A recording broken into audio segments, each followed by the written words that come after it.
the session today.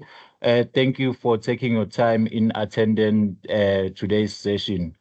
Today's session is titled Developing Your Leadership Mindset and Style as a Supervisor. And our facilitator for today is Dr. Lorenzo David, who will be facilitating today's workshop.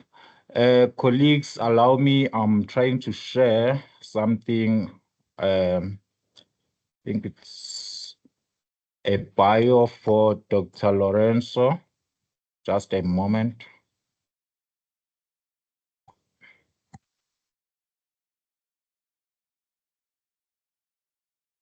Okay.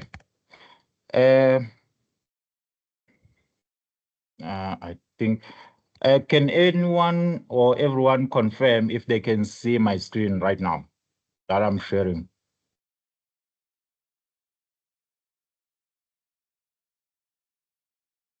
Yes, we can see it, of course. Okay. No, thank you so much, Dr. Gabriel, for confirming that. As I've mentioned, colleagues, please note that this workshop is recorded and all the resources, which includes the workshop presentation as well as the recording, will be shared to your model community. If you are a supervisor, we'll share the recording and presentation to your supervisor community. And if you are a postdoc, and then we'll share it under the postdoctoral community. So colleagues, we're currently having a problem with enrolling new participants or users on our model communities. So we are trying to contact with CAT to resolve that issue. So we have noted down those who send us emails since from the beginning of last week, requesting us to be enrolled in our communities. So with that being resolved, and then we will now enroll everyone who sent us a request to be enrolled. So the workshop, as I've mentioned, will be recorded, and you are more than welcome to just unmute your mic. I will enable, however, your mics. And then if you do have a question for Dr. Lorenzo, just unmute your mic and ask your question. If not, just type in under the chat, and then I will notify Dr. Lorenzo if someone has a question. Colleagues, allow me to introduce our facilitator. Dr. Lorenzo David is the coordinator at the Research Capacity Development Unit within the postgraduate school at the University of Johannesburg. He recently completed his PhD in biochemistry at the University of KwaZulu-Natal, where his research focused on targeted anti-cancer drug delivery. Driven by a commitment to education, Dr. David seeks to inspire students to achieve personal and academic success. He advocates for a holistic, hands-on, and learner-centered approach to education, emphasizing the importance of value-based learning. With that being said, colleagues, let's warmly welcome our facilitator, Dr. Lorenzo David. Before I let in Dr. Lorenzo David, colleagues, I will be sharing the feedback evaluation under the chat. We kindly request you to take few minutes of your time.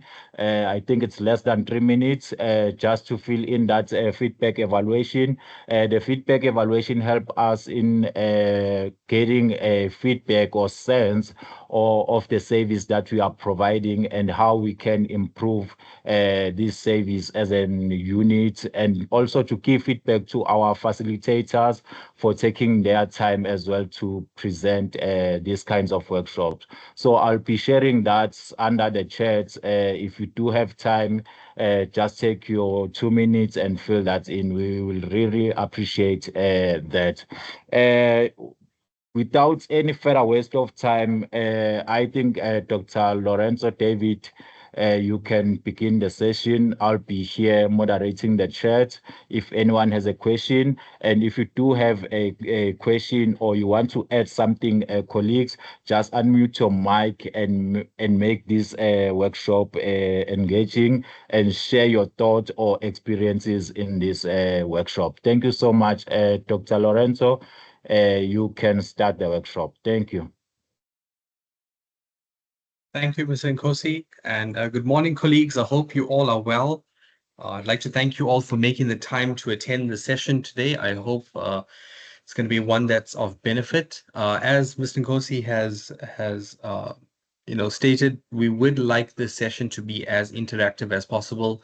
We believe that's where some of the real growth actually happens, where we are able to learn from one another's experiences. So as we go through this presentation, please feel free to share any thoughts or any points of discussion that you would like to speak about. We'd be happy to discuss and hopefully even answer some questions. And yeah, let's try and make this as engaging as possible. So I'm just going to share my screen. And Mr. Nkosi, can you just let me know if you're able to see my screen? I'm just putting it on presenter mode now. Yes, Doc, I can see your screen. Okay, perfect. Thank you. Okay, so we can begin. As we all know, the title of today's presentation is Developing Your Leadership Mindset and Style as a Supervisor. So we're going to go through some of the basics as well as some tips and tricks and techniques that we can use to actually develop our leadership mindset and our style, and some action plans as well. So just a quick overview of the presentation. So in this session, we will explore how academic supervisors can develop a leadership mindset and a style that fosters positive relationships. In addition, we'd also like to discuss how this leads on to effective team management as well as a productive research environment. So if I can just see. In addition, we'd also like to explore the essential elements of leadership in academia and offer some strategies for developing a leadership style and discuss navigating some of the challenges that we all face that is obviously very unique to the academic environment. I mean, we work in a place where we're not only dealing with our peers, but we're also dealing with students. And that sometimes poses its own unique set of challenges because obviously we understand each student is different, and often we have to tailor how we engage with our students.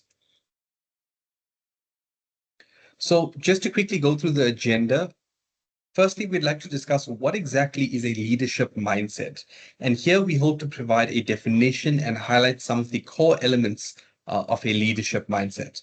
We also want to highlight the importance of this mindset, specifically in academic supervision. We want to try, with the second point, understand the different types of leadership styles. So we're going to give a brief overview of the common types of leadership styles, and we also will bring about a discussion of which leadership style actually resonates with you as a supervisor. What have you adapted up until this point? And maybe through a process of self-reflection, you can look at areas where you would like to actually strengthen.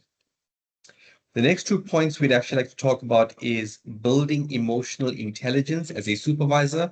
And personally, I feel that this is quite an important point because we are, at the end of the day, interacting and engaging with people. We're engaging with students. And for us to sometimes understand them better, we need to look at things from their perspective. And emotional intelligence allows us, it's a tool that allows us to actually view an issue or view a challenge from a different perspective, and hopefully helps us to come up with an innovative solution for it. The fourth point is we'd like to speak about developing a collaborative leadership approach.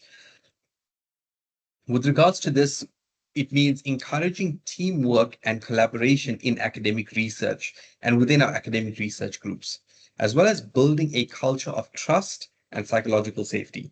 We understand in the current day that, mental health is actually a very big issue, and it's something that we should be safeguarding at all costs. So hopefully we get to cover some of that as well. The next 2 points we'd like to speak about is effective communication skills for leaders. So how do we go about effectively communicating with one another, that our message is actually being translated and received well?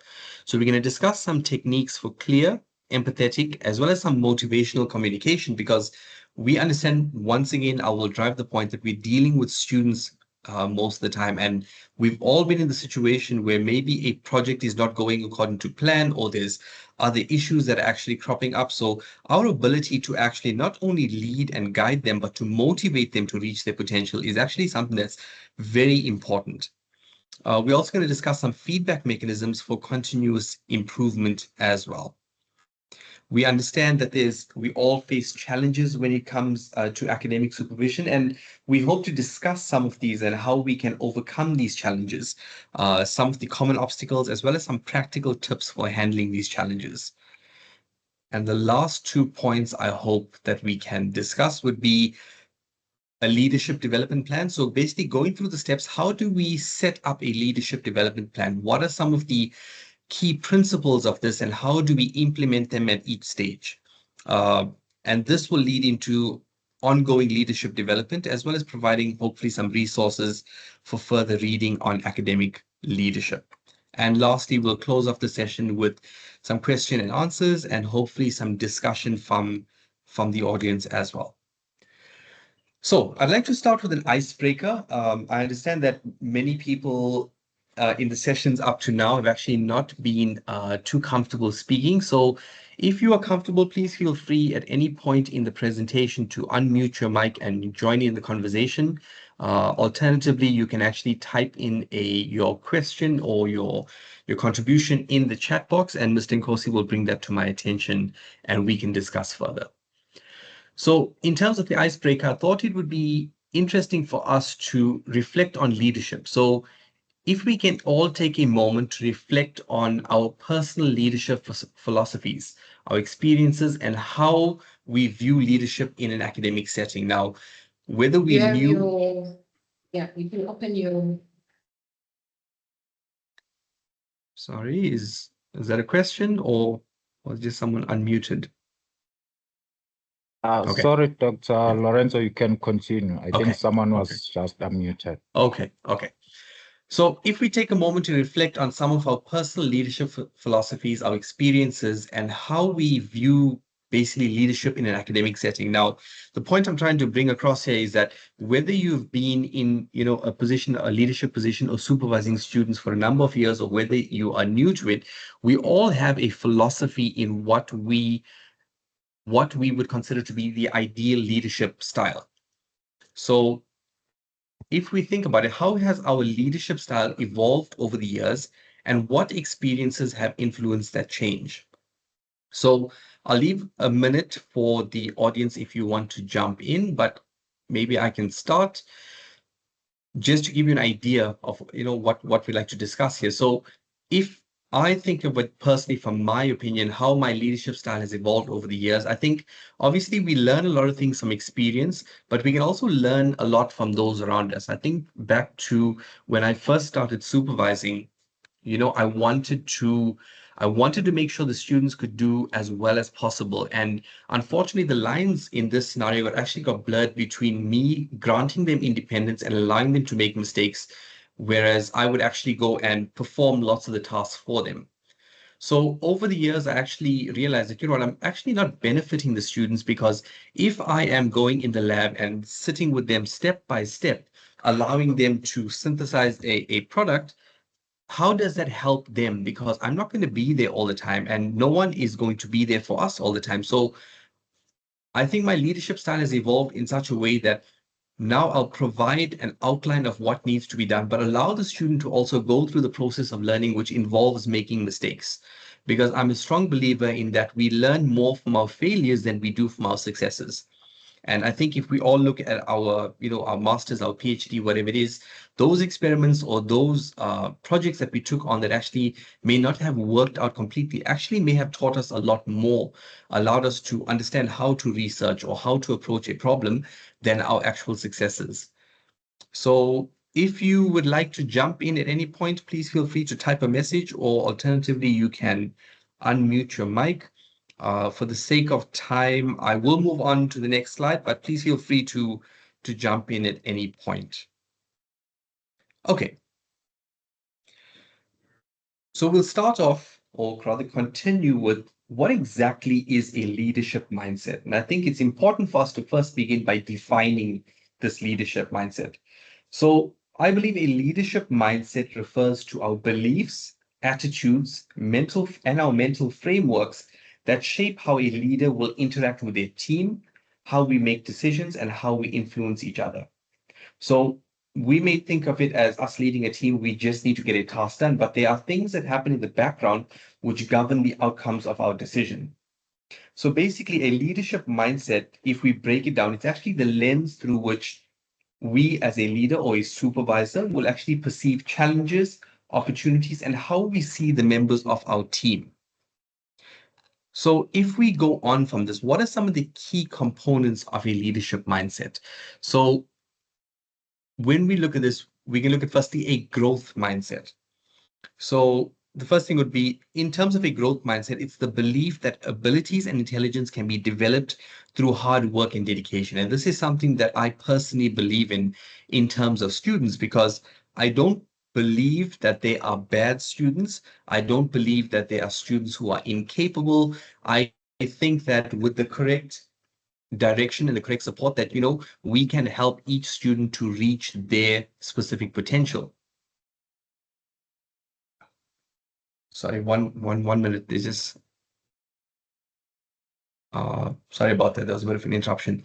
The next point we'd like to speak about is actually going to be resilience. So we need to have resilience as a leader, and especially when we're in a leadership role, because we need to be able to bounce back from the setbacks and maintain focus on our goals. So if we think about it, if we are running a lab or a research group, and maybe an experiment doesn't work out, if we are actually broken by that, what does it tell our students?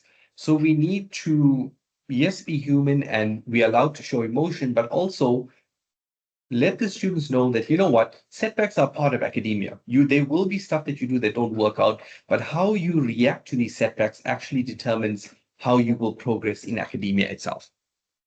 And something we thought that is quite important is also visionary thinking. So as a leader, we need to have a plan for the future. We need to see, where do we want our research group to be in the next 6 months, a year, 2 years, 5 years, whatever it may be. So the capacity to inspire and align others with our long-term vision is actually one of the key components of a leadership mindset.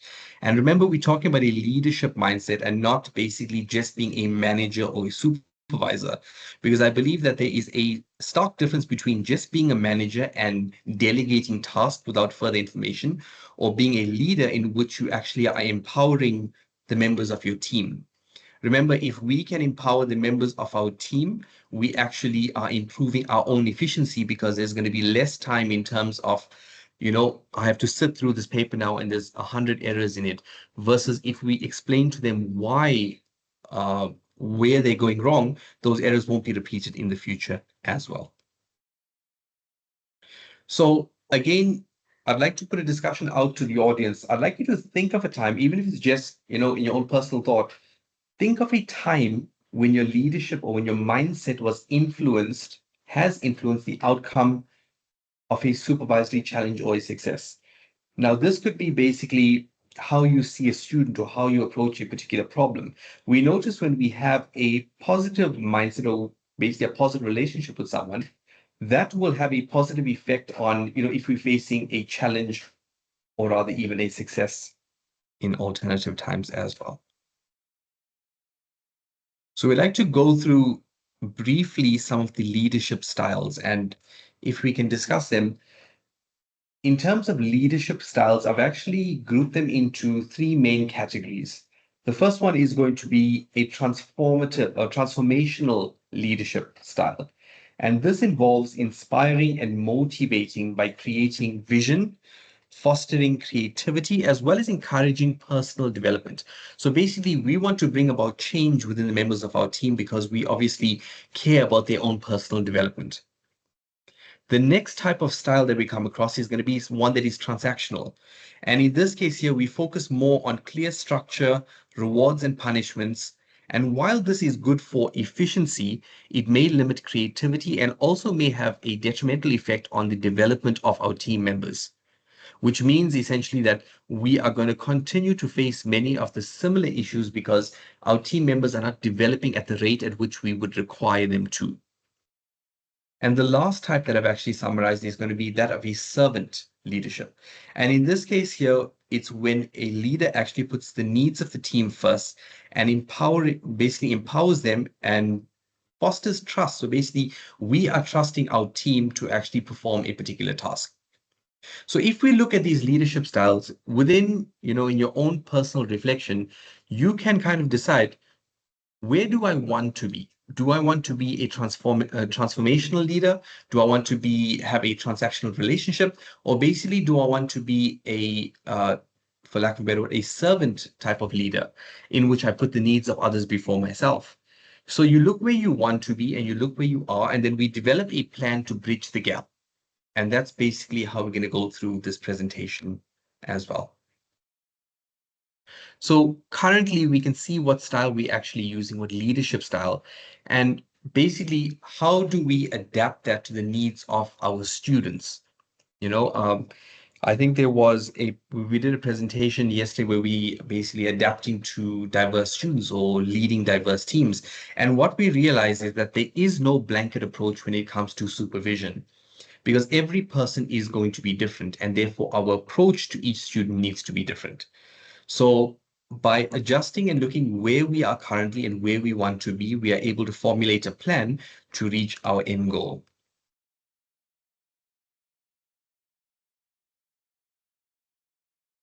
So one of the key components of this talk is going to be building emotional intelligence as a supervisor. And emotional intelligence is extremely important. The reason for this being is, it allows us to see a problem from a different perspective. It allows us to make decisions that not only are for the benefit of the project, but also will empower our team members and also obviously ultimately reach our goal as well. So when we look at emotional intelligence, there are 5 key elements that we have that it's made up of. The first one is going to be self-awareness. And this is obviously something that is developed over time, and it occurs through us actually reflecting on past experiences. Maybe you had a discussion with a student and, this is the 4th, 5th, or even the 10th revision or draft of a paper, and you may have actually lost your temper at them. Now, in the moment, obviously, when emotions are heightened, we may not see it, but by reflecting back, we actually can identify how exactly has my decision affected those around us. And having self-awareness actually allows you to become a better supervisor, because you will obviously improve. We need to understand, and we all can identify that none of us are perfect, and therefore there's always room for improvement. We're always learning, we're always growing. The next point is going to be that of self-regulation. It is important for a manager or a supervisor for us to be able to manage our emotions. We need to think logically. We need to, as much as possible, limit any emotional decisions, especially in times under stress. So we all work in academia. It is a high stress environment. It's deadline driven. And sometimes, for example, if a thesis needs to be submitted within a week, but you have received nothing from the student, you will be put under immense pressure. So how we actually manage our emotions is key to us being an effective supervisor, because trust is built over a period of time. However, trust can be broken. We all understand this. Trust can be broken within a matter of seconds. So being in check as a supervisor will actually allow us to become better. So continuing on, some of the key elements of emotional intelligence would be motivation. We need to continually motivate our students. And even if it's not pep talks all the time, it may be a kind word or a good, saying something like, well done in this project. I know it wasn't easy. So we can do this through setting and achieving goals with enthusiasm. One of the key points of this is going to be, we need to exhibit empathy. We need to have an understanding of others' feelings and their perspectives, because when we are making decisions, we can't just make them from our own perspective. The greater number of perspectives we have allows us to make a more well-rounded decision. And the last point is going to be our social skills. So building rapport and effective relationships with our actual team. And these here put together allows us to build strengthen our emotional intelligence, and also makes us more well-rounded as a supervisor as a whole.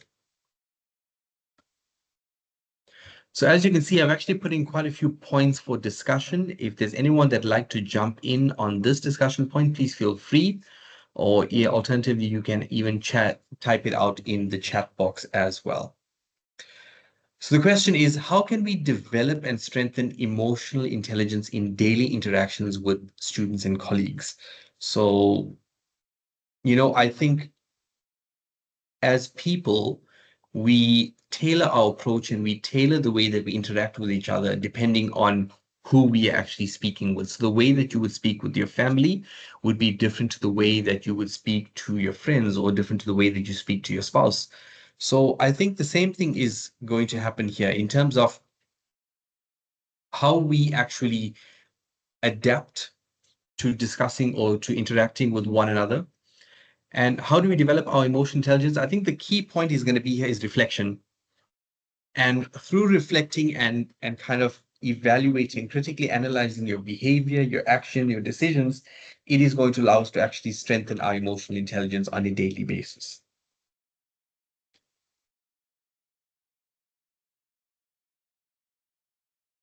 Okay, so as we all work in a research environment, it is important for us to develop a collaborative leadership approach.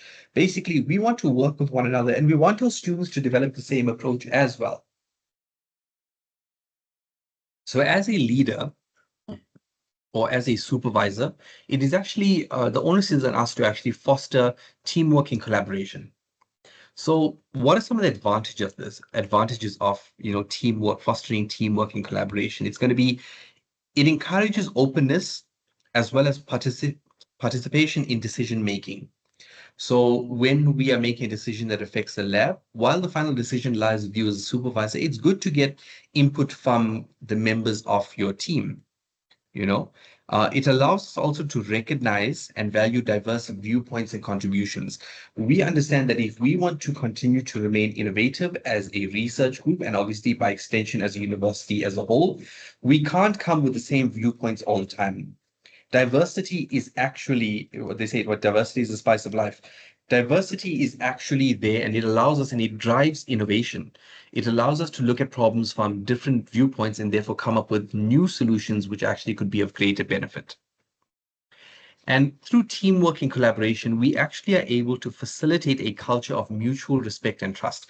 And obviously, our team being able to trust one another and our team being able to trust us as a supervisor is actually very important for our overall output and efficiency in terms of a research group.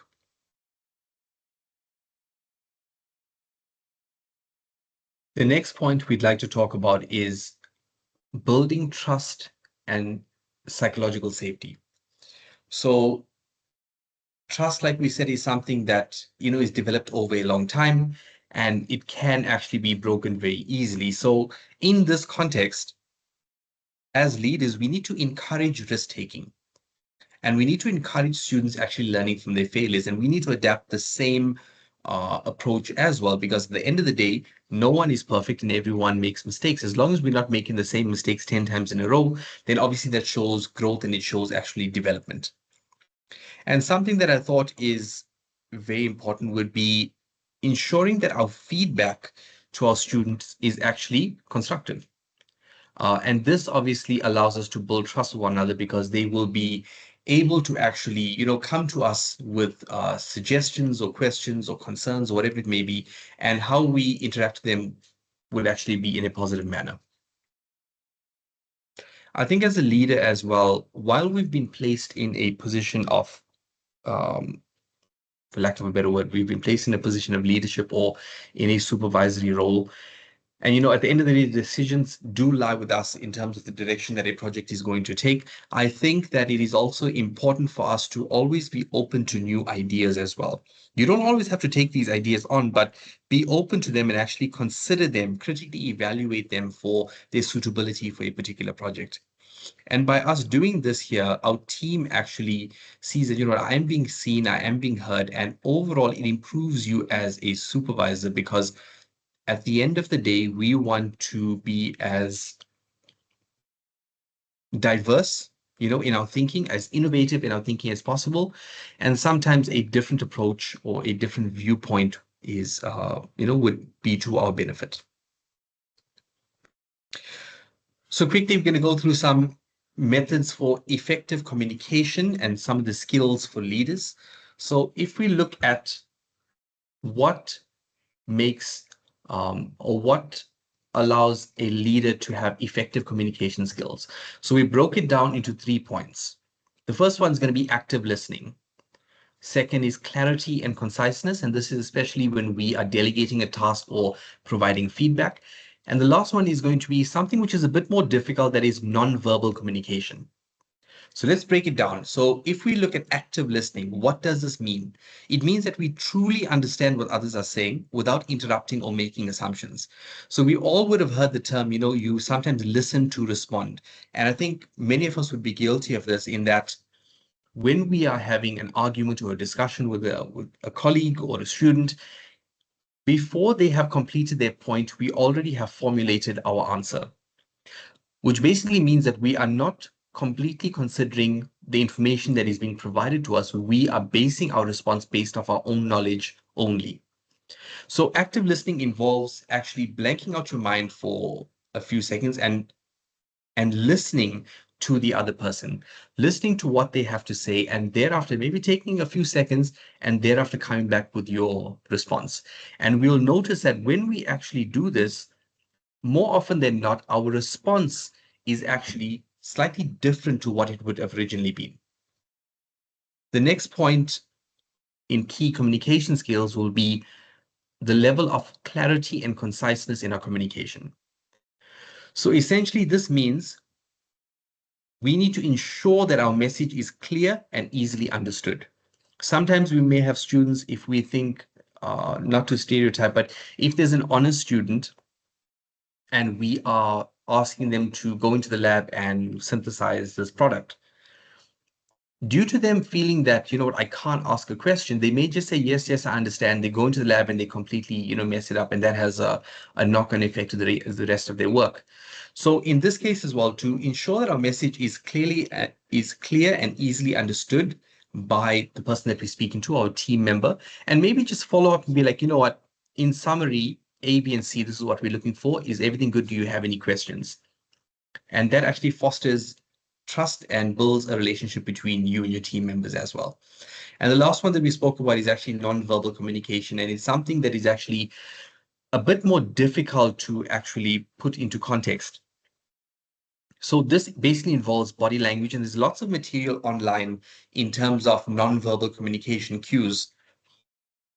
So if we are speaking to our team members, but our mind is somewhere else, they could assume that we are actually upset with them because a task maybe was not done to the best of their ability or whatever it is, but actually our mind is just somewhere else. So we need to be aware of our body language as well as the tone of our voice. So a useful point that actually was brought up, I think it was a couple of weeks ago, was that when we actually send an email, say we have a script that we, or a list of tasks that we're actually requesting our students to go through, try and follow, if time permitting, try and follow that up with possibly even a Teams call. If it's something major, like let's just say there's major revisions on a chapter of their thesis and you have placed a lot of comments there, just remember, when they are reading the document, they don't understand what your tone is at the time, because obviously over text that there is not translating. So they're just going to see 50 comments or 100 comments and be like, what, this person just thinks that I am very bad at what I'm doing. So maybe it would be actually better for you to have a Teams call first to just run through briefly some of the feedback and thereafter send the document to them as well. The second part of effective communication skills for leaders would actually be dealing with our feedback strategies. So we need to understand that the point of feedback is not to criticize, but to correct and to empower. So our feedback at all points needs to be constructive. It needs to build up the student. It needs to build up the members of our team, because if they understand why that was incorrect or why there's a better way, the next time they're going to be mindful and you're going to get a better piece of work being submitted to you as well. So basically here we need to focus on specific behaviors as well as their impact. So instead, maybe reconstructing the way that we provide feedback. So instead of just putting incorrect, wrong, change, whatever it is, just say, please can you adapt due to A, B, and C? And you're not going to have to do this obviously through every draft, but it kind of sets a precedent so they understand that your context behind it. The next one is going to be in terms of feedback, praise and recognition. So we need to acknowledge achievements, and this can be either big or small. You know, at the end of the day, we all as people do need some level of validation, especially when it comes to our work and especially when it comes to students. They want to know that, you know what, I am on the right track. Yes, there is room for improvement, but so I think providing this recognition rather to the students is actually quite important. And the last point I'd like to speak about is actually two-way communication. So two-way communication basically means we encourage open dialogues where both the supervisor as well as the student feel heard. They should feel that it's safe for them to come to you with issues they're facing within their research or even issues they're facing with their write-up, whatever it may be. And we need to remember we've also been through these challenges previously, so we would be best placed to actually assist them and prevent them from going through the same mistakes and wasting time as well. At the end of the day, everything we're doing is to improve efficiency and output, quality of work. So in any way that we can empower students actually allows them to be better and move on to become hopefully better supervisors themselves one day as well. So we understand there's common challenges which we find in an academic environment, and these will include balancing authority with being a mentor. This is something that I'm still struggling with at the moment, because you want to be there for your students, you want to be available, but sometimes the lines get blurred in terms of the student where they think that you're more of a friend than you are actually their mentor. So I think, yes, being cordial, being friendly, but also having a clear line in that the relationship we have is actually that of a supervisor and a student. So finding the balance there is actually easier said than done, but it's something that we should actually work towards. Some other common challenges we also deal with is dealing with conflicts. And we actually had a workshop a couple of days ago, which is navigating conflict. And it's maybe something that hopefully would be of benefit for people to actually go through and, and review. So we deal with conflicts on a daily basis, and conflict is not necessarily a bad thing. It's how we actually engage with one another during that conflict that actually is very important. Some of the other challenges we have is we know there's massive workloads when it comes to supervising students, and that could be from different aspects of their research to finalizing their thesis and providing feedback. And there's obviously set deadlines which we have to adhere to as well. Another challenge, which is obviously becoming more and more apparent as universities become more global, is actually how do we handle diverse backgrounds as well as expectations? Because the expectation of, if I think back, the expectations of some of the supervisors I've had who were obviously much more older than I was compared to what I had at the time as a student was different. And it's going to continue to be the same because each generation, obviously, sometimes the generational gap increases as well, and the methods of communication as well. So how do we handle students from diverse backgrounds? How do we accept them? How do we understand them? And how do we manage their expectations? So some strategies that we've come up with to address these challenges is, firstly, we need to be approachable as an academic supervisor. We need to be approachable, but we need to maintain boundaries at the same time. So that is a balancing act. And I think it is something that actually comes with time, but it's something that we can actively work on a daily basis. The second point is, don't let issues fester. Don't sweep it under the rug, or, if you know there's an issue in your research group or in your team, or even if it's just between you and your assistant, whatever it may be, approach it immediately. Discuss it, because the longer you leave it, the more difficult the conversation is going to have. And at that point, more emotions are actually going to become involved. Always act diplomatically and be as neutral as possible when addressing issues with your students, because you don't want to be seen as showing favoritism to one group over another. And the last point would be to use active listening and understand the different perspectives. So if there's a major issue in your research group, or if there's an issue with a student, maybe it'll be good for you to actually call a meeting And firstly, just leave the floor open to them to actually air all of their grievances, all of their concerns, whatever it may be. And after you have all of the information and you can hear things in their perspective, that is when you respond.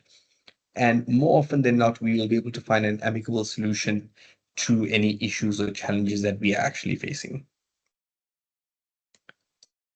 So I tried to keep the presentations quite short, under an hour, aiming for like 45 minutes. So I'm not too far off. So bear with us. We just like to quickly go through why exactly does leadership development matter? So, okay, I've been placed in a position where I'm supervising students. Why does my continued development actually matter? And these are some questions that we can ask ourselves, because sometimes you come across I've personally come across in the past in a different institution, some supervisors who feel that, there's no need and every student just needs to adapt to them. But we need to understand that this is actually a relationship that we have with the students. And they're not just there to just perform a task, get a piece of paper, but their point of them enrolling in higher degrees is actually for them to grow as a researcher, as an academic as well. And they need to learn from us. So why does leadership development matter? Number one is it increases our self-awareness. So leaders who are self-aware can better identify our strengths, and at the same time, we can better identify, or I should say more importantly, we can better identify the areas which we need to improve on. Because I don't believe that there is a perfect leader out there anyway. At the end of the day, we're all people. So it is a continual process of improvement and refinement. The next point will be it aids with improved decision making. So leadership development will strengthen decision making, and it enables us to manage complex situations more effectively. So in the beginning, maybe in our research group, you may have 1 or 2 students, and it may be easier for us to manage it, say in terms of time, space, funding, whatever it may be. But if you have 10 students, that becomes a much more complex situation, especially if you have limited lab space. So by continually developing our leadership, basically, we are able to make better decisions moving forward. The next 2 points are going to be enhanced relationship and team building. So strong leadership, we know, promotes collaboration, it promotes trust, and it overall will contribute to the overall success of a team. We understand that we do not work in a bubble and that every lab eventually feeds out to the greater UJ community. So it leads to organizational success. So a well-developed leader, be it in our little units, or it could be in our massive research groups, whatever it may be, a well-developed leader actually positively impacts the culture and performance of the organization.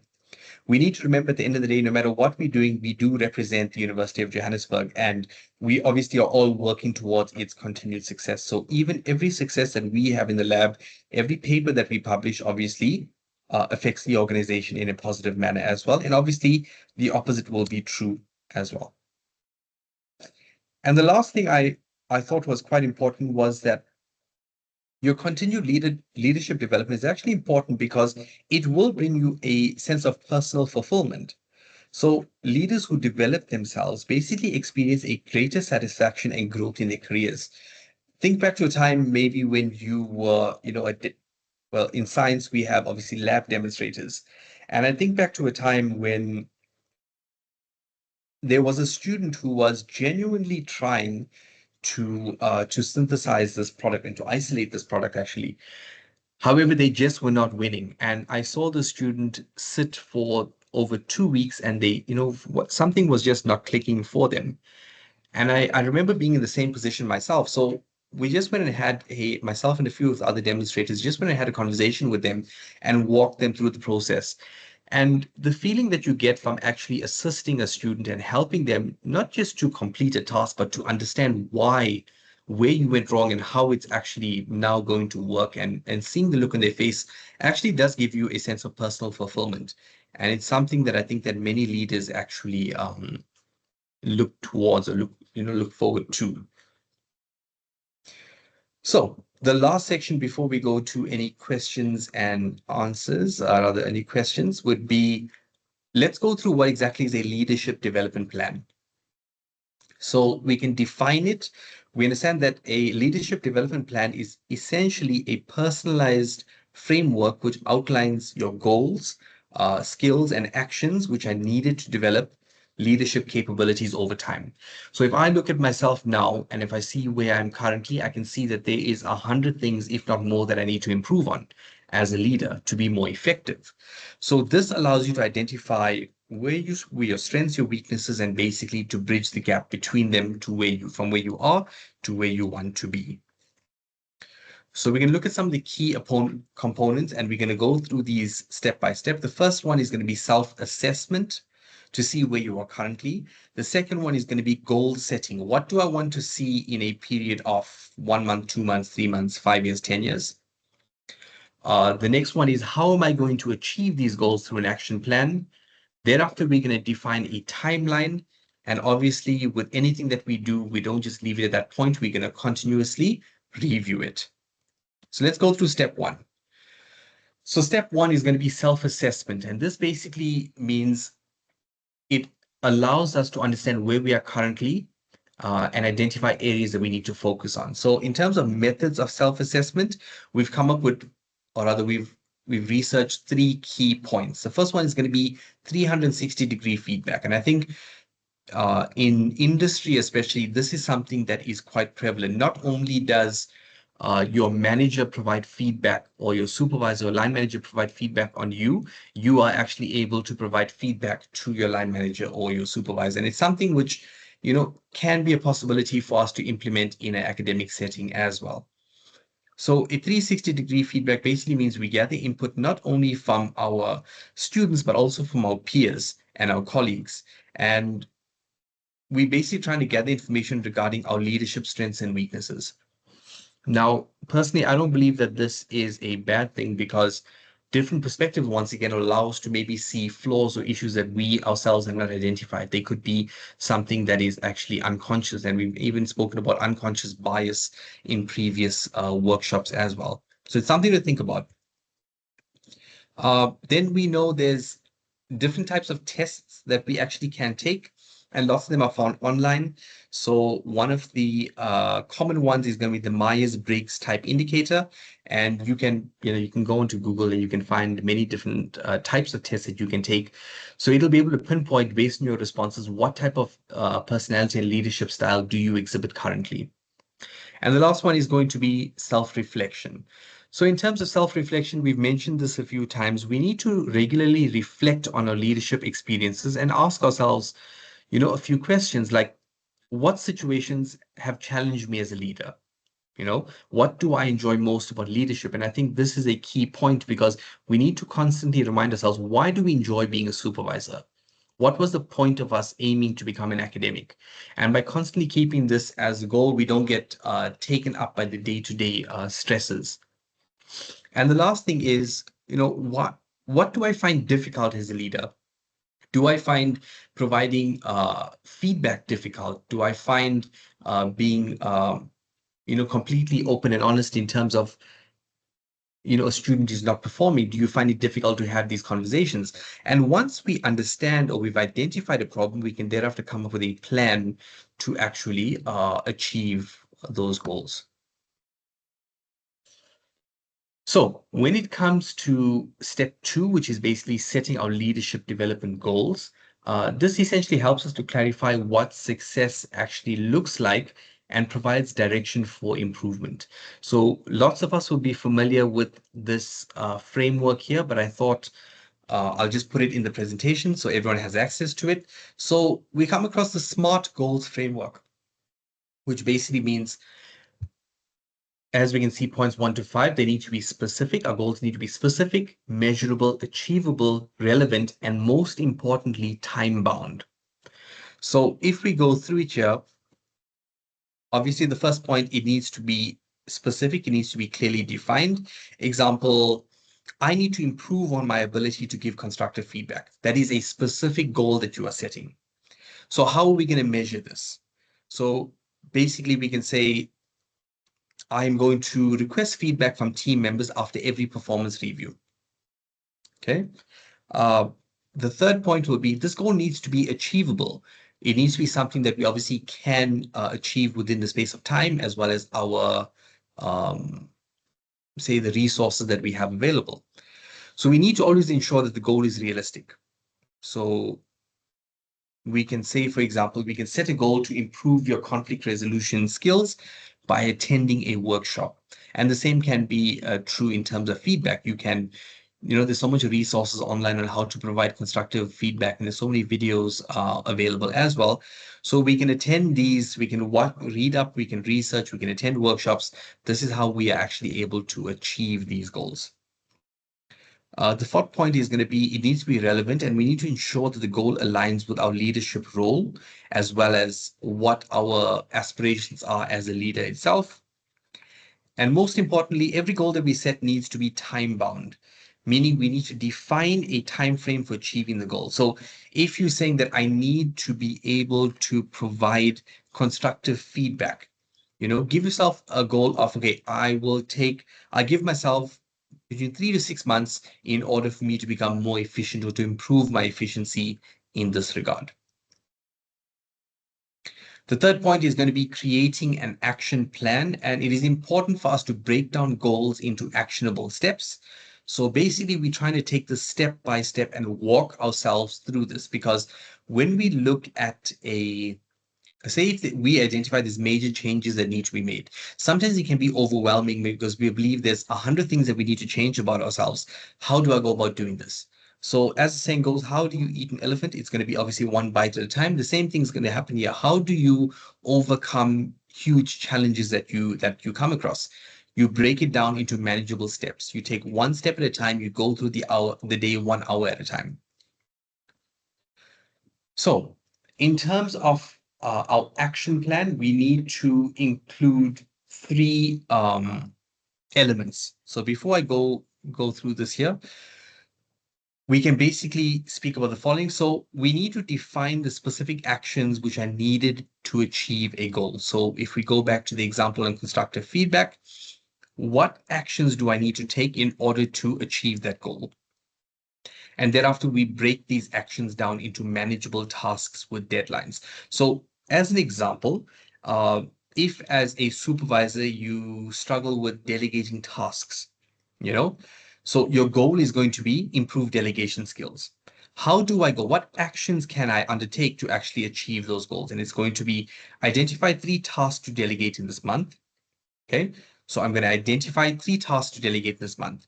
I'm going to communicate these task expectations clearly with the team members, as well as I will provide ongoing feedback and support. So obviously you're not palming off work onto your team members. You are actually empowering them to actually understand how to do or perform a specific function, but you are going to be there in a support role. So we go on to some of the elements of an action plan.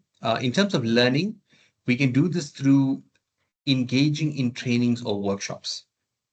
Okay, so how do we learn new skills? Obviously, it can be through a workshop. Another example would be through experience, where we take on new leadership responsibilities, or if possible, we actually shadow other leaders, maybe our own managers, or volunteer for leadership roles in projects.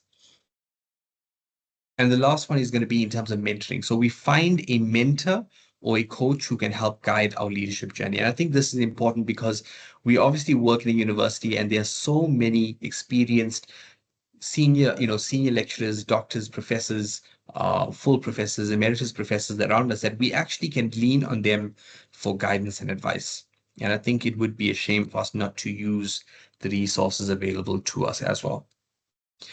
So the fourth step is going to, and I'm almost done. The fourth step is going to be setting a timeline. So creating deadlines basically helps us to be accountable and ensures that progress is being made. And if we look at some of the elements of this action plan, is how do we go about doing this? We set short-term, mid-term, and long-term goals. So our short-term goals should focus on improving communication skills through active listening, as an example, right? Our short-term goals can focus on improving communication skills through active listening and public speaking practice. Whereas our midterm goals could be to take on a leadership project and apply newly learned communication techniques. And obviously, the long-term goal would be to seek feedback on our communication improvements and to refine our approach. So at the end of 1 year, I need to be efficient in A, B, and C. So essentially how you break it down, and you need to understand that you are able to adapt your plan as needed. So in terms of step 5, we mentioned ongoing review and adaptation. So we can ask ourselves the question, why is continuous review important? We understand that leadership development is actually an ongoing process. It's not a necessarily a destination, but it's part of the journey that we need to appreciate and that we need to value. So regular reflection actually helps us to refine goals, overcome challenges, and adjust our approaches as needed. So how do we go about reviewing our progress? Simple ways is, number one, set regular check-ins with your team members. Secondly, we can ask for feedback from peers, mentors, or team members. Thirdly, we can self-reflect on our successes, as well as, I should have added there, some of our limitations or failures. And the last one is that we need to be flexible and adjust our plan as needed. And the last slide I'd like to go through is just some of the key takeaways. So developing a leadership mindset, we understand, involves fostering emotional intelligence, understanding different leadership styles and what we are currently, where we want to be, as well as promoting collaboration within our team. Leadership, specifically in academia, is a continuous journey of growth, self-reflection, and adaptation, and it's something that we want to drive through in this session. And lastly, your role as a supervisor is actually quite important in shaping our students' academic experience and success. And more often than not, it will actually guide their own journeys moving forward. So I think that's something to actually, it's not just them getting a piece of paper, but the way our research practices and the way in which we manage our team will actually translate down to them. And obviously, they may even take those behaviors forward in the future. So we're under an hour. So I'd just like to thank you all for attending. I know that it went on for a while, so my apologies if there were any questions. But once again, we'd like to thank you for attending, and I will hand back to Mr. Nkosi if there's any questions or contributions or suggestions from the audience. So thank you very much.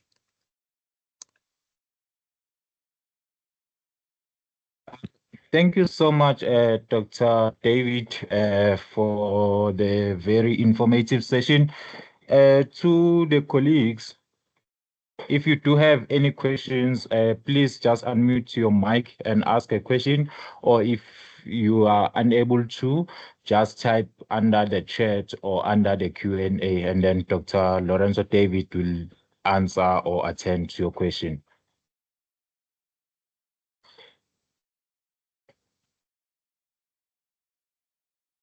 So anyone with a question?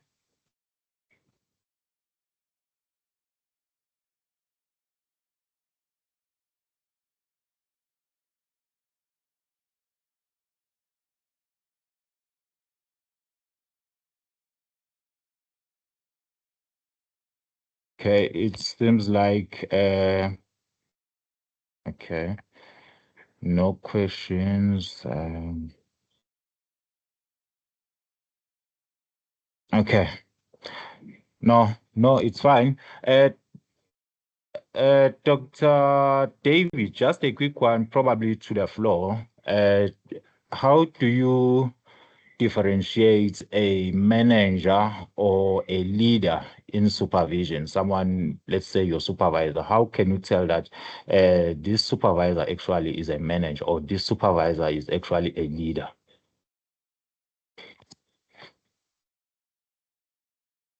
Thank you, Gosi. Before I answer, maybe there's someone from the audience who would like to actually, chime in on that, what they believe is the difference between a manager versus a leader or a supervisor. And afterwards, I can always give my answer as well, or maybe add to whatever has been said.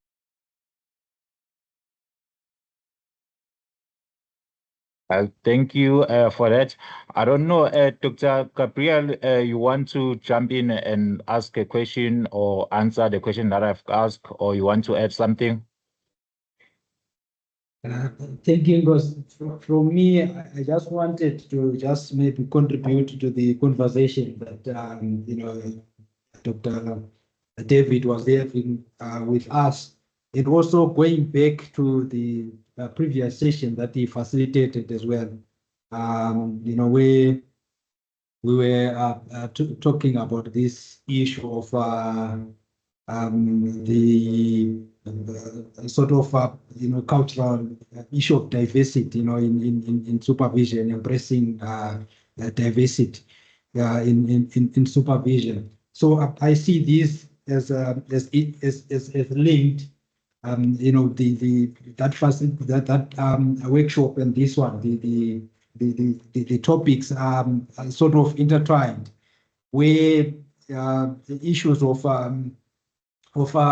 leadership styles, they are also dictated as well by the cultural background that we also come from. But maybe just a question of interest, Dr. David. So which leadership style do you possibly maybe recommend that you think is good for supervisors, or maybe for supervisor-student relationship? Okay, thank you, Dr. Cable.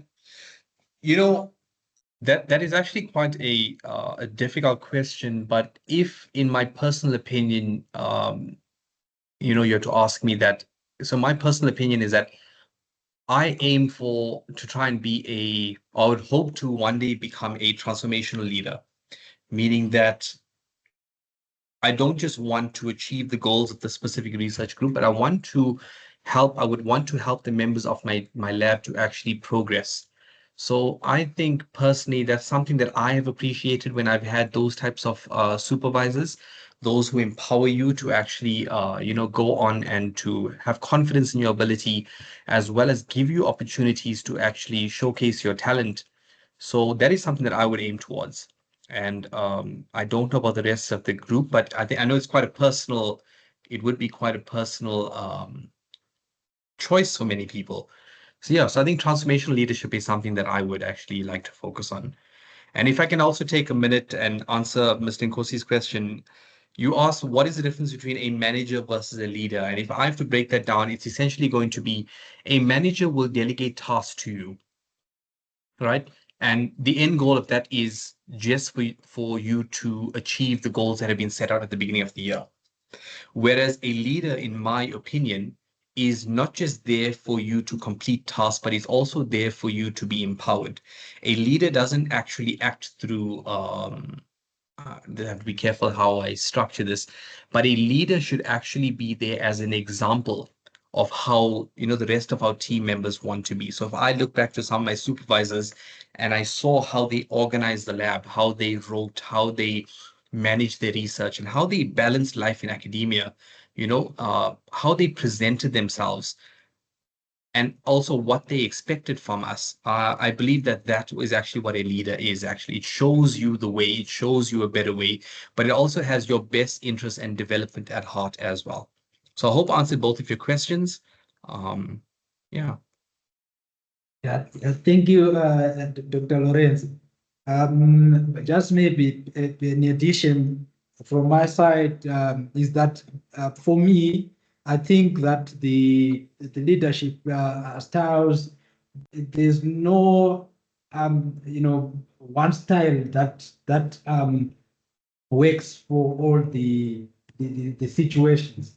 I think that it is a mix, where one in some cases dictate that maybe you should follow a democratic leadership style. Some cases need you to be adaptive. Some needs you to sort of a mentor to your students. So I think maybe it's just a collection of leadership styles that are used collectively in varied situations. But thank you so much for the wonderful presentation and for a very relevant and timely topic. Thank you. Thank you, Dr. Gabriel. I think you raised a good point there in that, we've identified the different types of leadership styles, but you do make a good point is that, as I've said, that each of the students that we interact with is going to be different and our approach needs to change with that. I think it would be maybe if we look in a textbook or we look what the ideal leader should be, they should be adaptable, which means that they should be able to pick and choose different strengths from different types of leadership styles and incorporate it in their own. I think at the end of the day, we've all been, or those of us, or those individuals who are actually in a position where they are supervising students, you've been placed there for a reason. And while, yes, you have the theoretical knowledge, I think as a supervisor, we also have the capability to make that role our own. So that means maybe, like we say, taking some aspects from transformational leadership, taking some aspects from transactional, and taking some aspects from servant leadership, and combining them in a way that is unique to you, that you can actually resonate with, as well as will be a benefit to the students. So thank you, Dr. Gabriel, for that perspective. I really appreciate it. Yeah, thank you. And I'll hand back to you, Mr. Nkosi. Thank you. Thank you, Dr. David and Dr. Gabriel, for your input. Dr.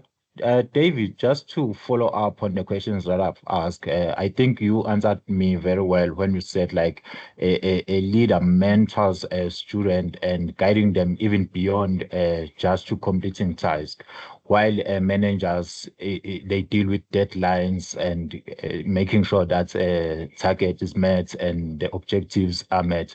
So my take here will be, so to make a great or a good supervisor, actually you need to balance both a leadership and management. Am I okay with saying that? Yes, no, of course. Being a good leader also means that not only you are taking the considerations and development of your team into consideration, but you also need to achieve the goals of your unit or your research groups. I think in my opinion, you are 100% correct in saying that when it comes to being, an effective leader or a good leader, you need to be able to obviously reach your goals, but it's not a either or approach. It's not that either the team does well or either I reach my goals. To be considered, in my opinion, a good leader, you should be reaching both of those. You should be reaching your goals while at the same time simultaneously empowering your students to actually continue their personal development and reach their own goals as well. So yeah, very well. Thank you. Well, thank you, Dr. David. To colleagues, if anyone have a question, just unmute your mic and ask, or if you want to share something with other colleagues, your own experiences, let's just make this workshop a discussion for now. Just unmute your mic or just type under the chat and then we will attend your input.